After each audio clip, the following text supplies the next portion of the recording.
श्री धर्मपाल सिंह जी, जिला पंचायत अध्यक्ष श्रीमती रश्मि पटेल जी,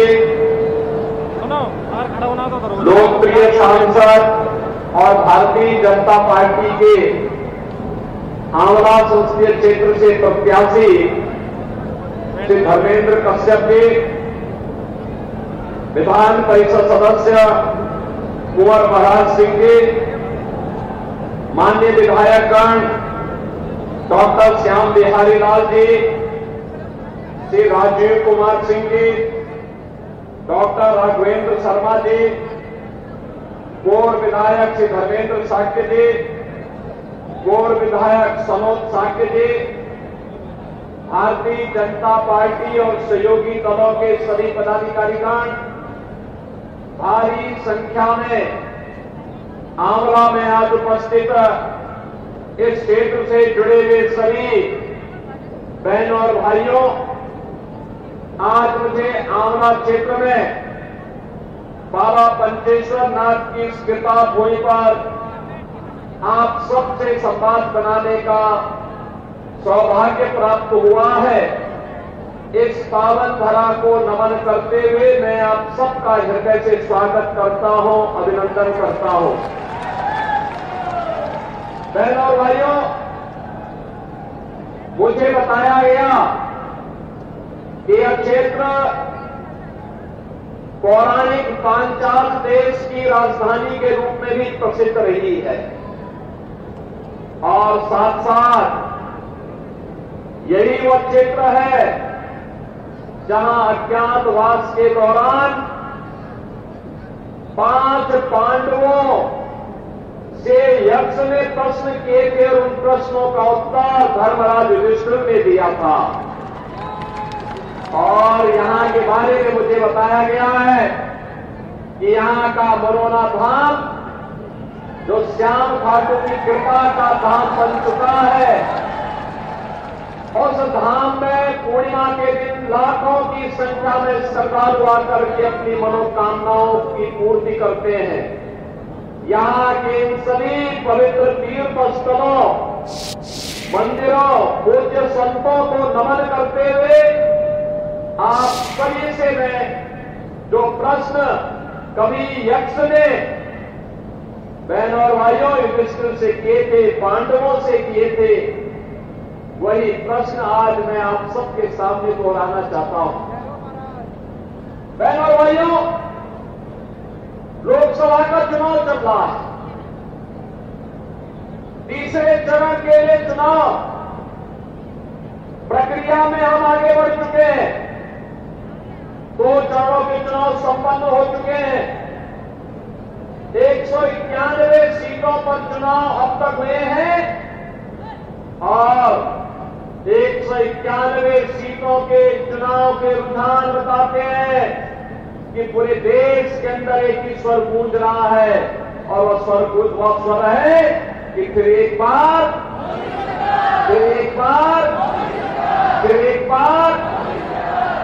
मोदी सरकार। बहनों भाइयों, मोदी सरकार के स्वर क्यों गूंज रहे हैं? इसका कारण है मोदी जी ने 10 वर्ष के अंदर देश की कायाकल्प की है, भारत को एक नई पहचान दी है, भारत का दुनिया के अंदर सम्मान बढ़ाया है, भारत की सीमाओं की सुरक्षा की है, भारत के अंदर आतंकवाद और नक्सलवाद की समस्या का समाधान किया है, विकास के बड़े बड़े कार्यों को बिना भेदभाव के देश के अंदर लागू करके भारत को दुनिया की एक बड़ी ताकत के रूप में स्थापित करने के लिए कार्य किया है और गरीब कल्याणकारी योजनाओं का लाभ बिना भेदभाव के गांव, गरीब, किसान, नौजवान, महिलाएं और समाज के सभी तबके को उपलब्ध करवाने का काम किया है। बहनों भाइयों, आज भारत का दुनिया के अंदर सम्मान है। 140 करोड़ भारतवासी जब दुनिया के अंदर जाता है, आज सम्मान की निगाहों से देखा जाता है, लेकिन 2014 के पहले ऐसा नहीं था। आज भारत की सीमाएं सुरक्षित हैं, लेकिन 2014 के पहले ऐसा नहीं था। 2014 के पहले दुश्मन कभी भी भारत की सीमा में घुसपैठ कर जाता था। आतंकवाद और नक्सलवाद 2014 के पहले सिर चढ़ करके बोल रहा था। आज आतंकवाद और नक्सलवाद की समस्या का समाधान हो गया है और अब तो कहीं जोर से पटाखा भी फूटता है ना तो पाकिस्तान सफाई देता है कि नहीं, मेरा इसमें हाथ नहीं है। बहनों भाइयों, ये वही हिंदुस्तान है 2014 के बाद के हिंदुस्तान को पहचानो।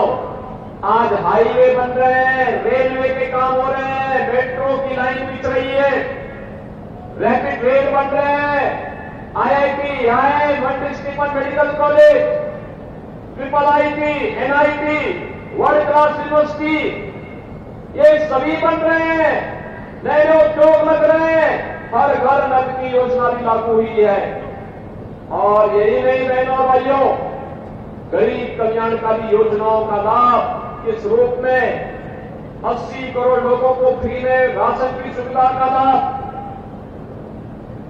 60 करोड़ लोगों को 5 लाख रुपए की स्वास्थ्य बीमा का कवर, 50 करोड़ लोगों के लिए बहनों और भाइयों जनधन अकाउंट खोलने का कार्य, और यही नहीं 12 करोड़ किसानों को किसान सम्मान निधि का लाभ, 12 करोड़ लोगों के घरों में शौचालय का निर्माण, 10 करोड़ घरों में उज्ज्वला योजना की रसोई गैस के सिलेंडर, मोदी जी ने कनेक्शन दिए। होली और दीपावली में उत्तर प्रदेश सरकार फ्री में रसोई गैस भी उपलब्ध करवाने का काम कर रही है उन लोगों को। बहनों और भाइयों, 4 करोड़ गरीबों के मकान बन गए और अगले 5 वर्ष के लिए 3 करोड़ नए मकान बनाने का भी संकल्प मोदी जी ने कर लिया। आप सोचो, ये जितनी योजनाएं दी गई किसी जाति मजहब को ध्यान में रख के दी गई क्या? बिना भेदभाव के सबको दी गई। लेकिन आज जो प्रश्न मैं आपसे करने वाला हूं वह प्रश्न वही यक्ष प्रश्न है जो कभी यक्ष ने धर्मराज युधिष्ठिर से किए थे और उस समय उन्होंने जो प्रश्न किए थे वो तो 100 थे, लेकिन मैं केवल 10 प्रश्न पूछना चाहता हूं। और आप पूछिए, ये सपा बसपा कांग्रेस के प्रत्याशियों से प्रश्न पूछिए, ये प्रश्न इसलिए पूछिए और उनसे बोलिए कि कांग्रेस सपा बसपा को देश के अंदर कांग्रेस को लगभग 60 से 65 वर्षों तक शासन करने का अवसर प्राप्त हुआ था। समाजवादी पार्टी, बहुजन समाजवादी पार्टी को प्रदेश के अंदर 3-3, 4-4 बार सत्ता में आने का अवसर प्राप्त हुआ था। इन्होंने प्रदेश और देश के सामने क्या समस्याएं खड़ी की थी, और इसीलिए मैं आपसे पूछता हूं कि देश के सामने पहचान का संकट करने का दोषी कौन है? देश के सामने सुरक्षा का संकट पैदा करने वाले कौन दोषी हैं? देश को विकास से वंचित करने के दोषी कौन? देश में भूखमरी से हुई मौतों का दोषी कौन?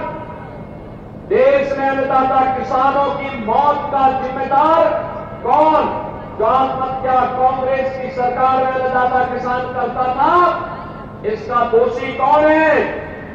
सपा बसपा कांग्रेस की सरकार में तुष्टीकरण की नीति, घातक नीति के कारण हुए दंगे, निर्दोष लोगों की मौतें और व्यापारियों को हुए नुकसान का दोषी कौन?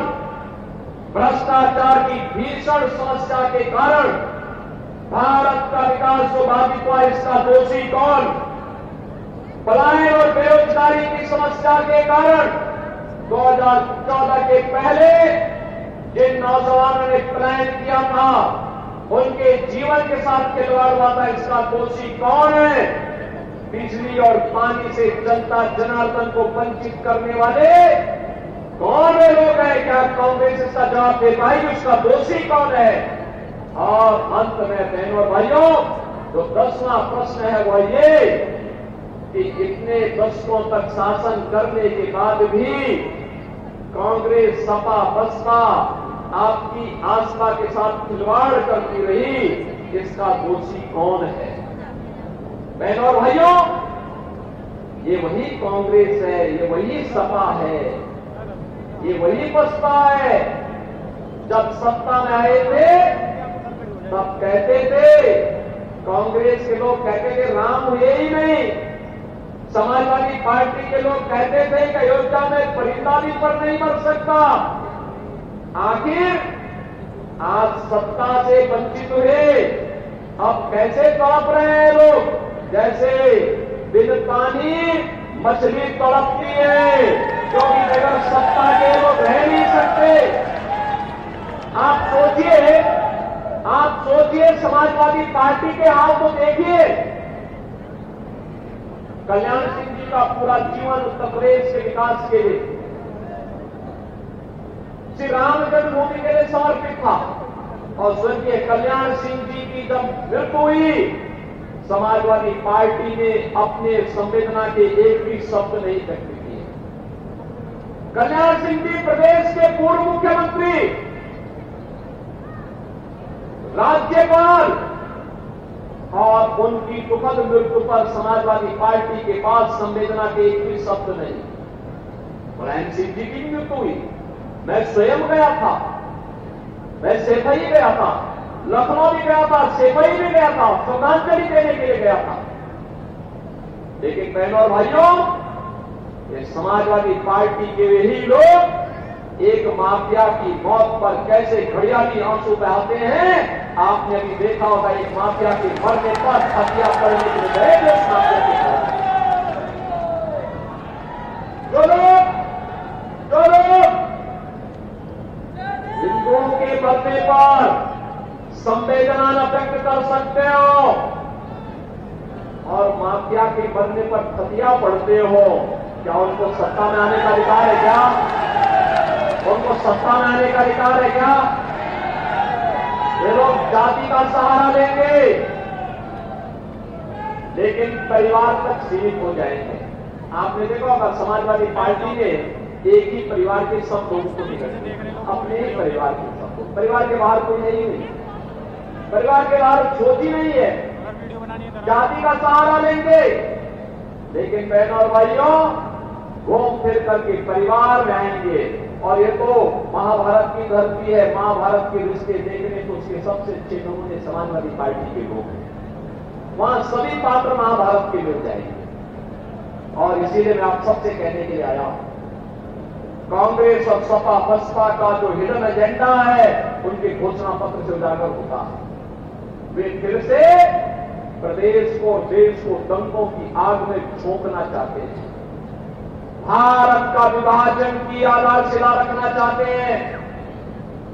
मेहनत के बाद भारतीय जनता पार्टी की सरकारों ने सुरक्षा का, निवेश का, रोजगार का जो बेहतर माहौल बनाया है, इसमें बैरियर बनकर के लोग आए हैं।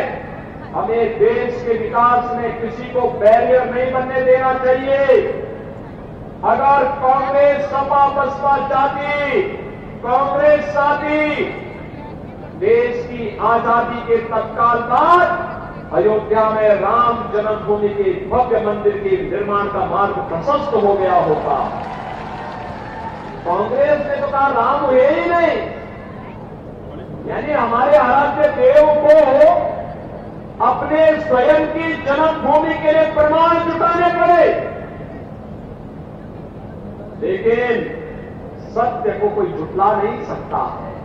राष्ट्रपति वही हुआ, अयोध्या में राम मंदिर का निर्माण हुआ है ना।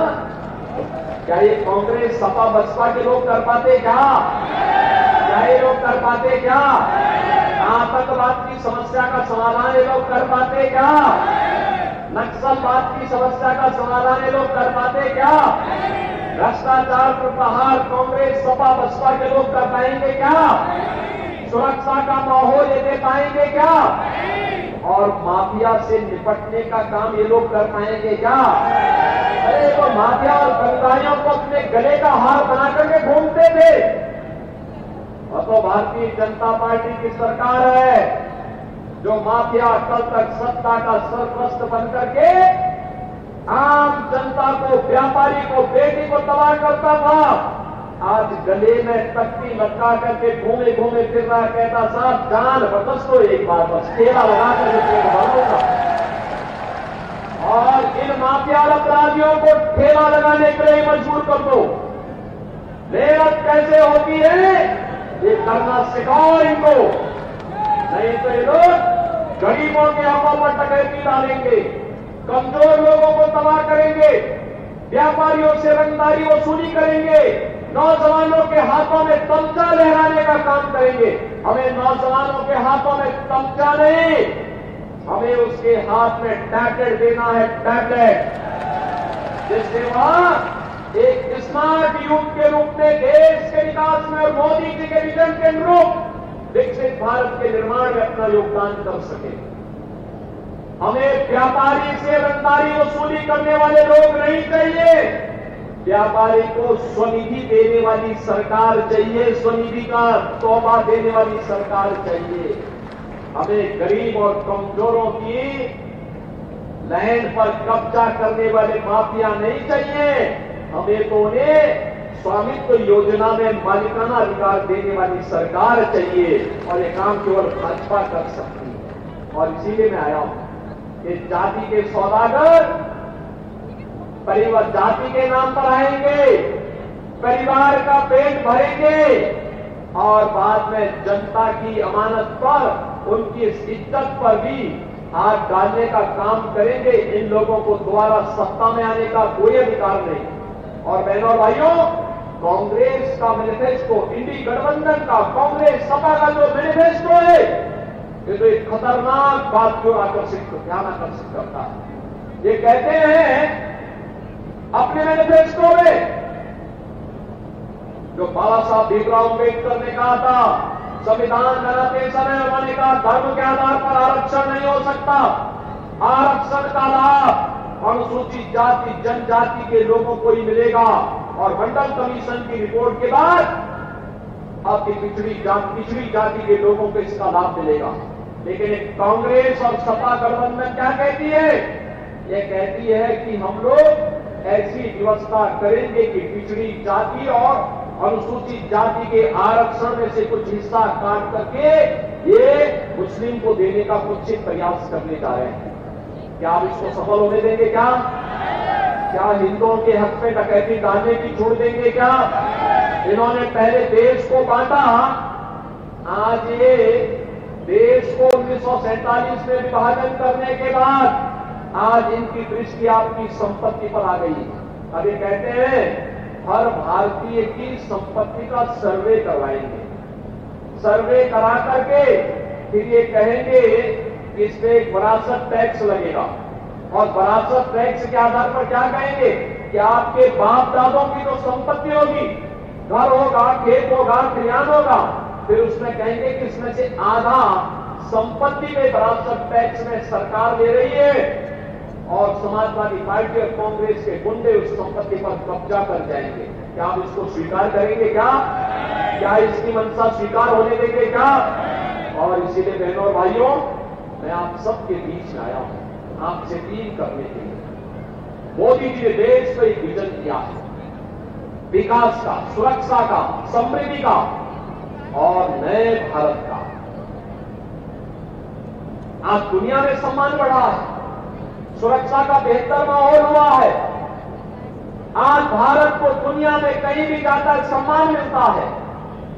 नौजवान आज एक सही राह पर आगे बढ़ रहा है, भारत को, विकसित भारत के सपने को साकार कर रहा है, और विकसित भारत के इसी सपने को साकार करने के लिए आज मैं आपके पास आया हूं आंवला में। धर्मपाल जी ने कई बार प्रयास किया कि मैं यहां आऊं, पिछले विधानसभा चुनाव में मैंने कई बार प्रयास किया था, कार्यक्रम नहीं बन पाया था। आज बहनों और भाइयों, मुझे यहां आने का अवसर प्राप्त हुआ है, और इसीलिए मैं आप सबका आह्वान करूंगा, हम लोग किसी के बहकावे में ना आए। जो देश के लिए है हम उसके साथ में, जो देश के साथ में हम उसके साथ में, क्योंकि जीवन हमारा है, सुरक्षा भी आपकी है, देश भी आपका है। तो जब देश आपका, सुरक्षा आपकी, वोट आपका, तो सरकार भी तो आप ही की होनी चाहिए। होनी चाहिए कि नहीं होनी चाहिए? और इसीलिए मैं आया आपसे कहने के लिए, या केवल और केवल भारतीय जनता पार्टी इसकी सुरक्षा की गारंटी दे सकती है। प्रधानमंत्री मोदी जी ने विकसित भारत और आत्मनिर्भर भारत की बात की है, वह केवल भारतीय जनता पार्टी कर सकती है। लेकिन बहनों और भाइयों, इसके लिए आपको अपने स्तर पर भी कुछ सहयोग करना पड़ेगा। मुझे एक बात बताओ, क्या देश से बढ़कर के कोई है क्या? देश से बढ़कर के हमारा स्वयं का स्वार्थ हो सकता है क्या? अरे देश का हित होगा तो हमारा भी हित हो जाएगा उसी में। और इसीलिए चुनाव के दिन सबसे पहला काम मतदान, पहला काम मतदान, और दूसरा कार्य ये देख करके कि देश के हित में, देश के विकास के हित में, देश की सुरक्षा के हित में, भारत की सनातन आस्था का सम्मान करने वाली सरकार चाहिए, और वह केवल और केवल भारतीय जनता पार्टी होगी। और इसी के लिए मैं आपके पास आया हूं। बहनों और भाइयों, इस क्षेत्र का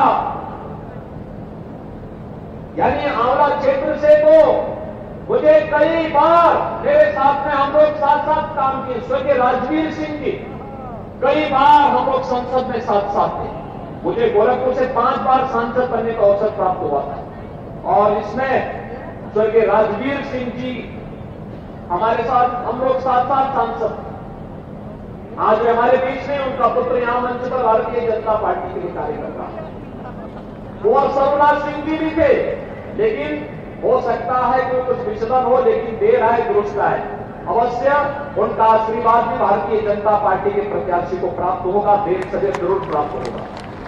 और मैं चाहूंगा कि कहीं भी भटकाव नहीं होना चाहिए। हम राष्ट्रवादी मिशन के साथ जुड़े हैं, राष्ट्रवादी मिशन के साथ हमें आगे बढ़ना है। और इसीलिए मैं आप सबसे अपील करूंगा कि हमें भारत के हित के लिए मोदी जी को तीसरा कार्यकाल देना है, क्योंकि मोदी जी के तीसरे कार्यकाल में पहले 3 वर्ष में ही भारत दुनिया की तीसरी बड़ी अर्थव्यवस्था बन जाएगा, और वह हर भारत के लिए गौरव की बात होगी।